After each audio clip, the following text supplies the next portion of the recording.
So we're going to start by looking at Daniel 9:24 through 27. Here's the tricky part. Part of that passage is talking about Jesus, but the other part is talking about the Antichrist. You need to know which is which. For a super quick overview of Daniel's 70th week, it's divided in 3 sections. Every week stands for a year. It starts with 7 weeks, which is 49 years. Then it goes to 62 weeks, which is 434 years. Then there's Daniel's 70th week, which is the final 7 years. Remember, the final 7 years is split in half. At the midpoint, the abomination of desolation occurs, and after that point, the final 3.5 years is called the Great Tribulation. Daniel 9 is ultimately about the healing and restoration of Israel, and in the New Testament, it's revealed in Romans 11 that Gentiles are grafted in. So it's really the story of all of God's holy people, as we'll find out in the New Testament. But in Daniel 9, the focus is Israel. So in verse 24, we learn promises that Jesus will accomplish. He'll finish transgression, he'll put an end to sin,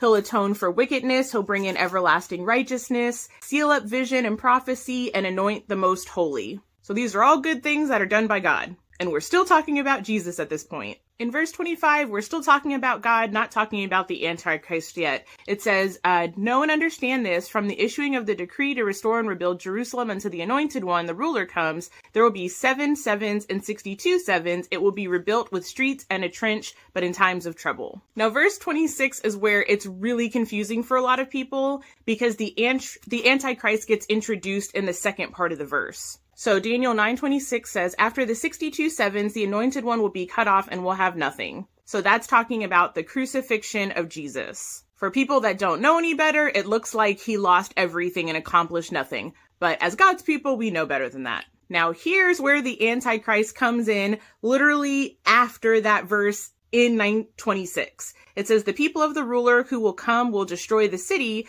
and the sanctuary. The end will come like a flood. War will continue unto the end, and desolations have been decreed. So depending on your translation, it might say the people of the ruler or the people of the prince, but that's no longer talking about Jesus. And we'll find out why in Daniel 9:27. All right, so Daniel 9:27, we are talking about the Antichrist now, because remember, in the middle of 26, it switched from talking about Jesus and over to talking about the Antichrist. It says, he will confirm a covenant with many for 1 7. In the middle of the 7, he will put an end to sacrifice and offering, and on a wing of the temple, he will set up an abomination that causes desolation until the end that is decreed is poured out on him. So that is not Jesus. Jesus doesn't set up abominations. And as you look through the rest of scripture, there's at least 8 references to the abomination of desolation. They're all referring to the Antichrist, never Jesus. So that's why in Daniel 9:27 is talking about the Antichrist and not Jesus.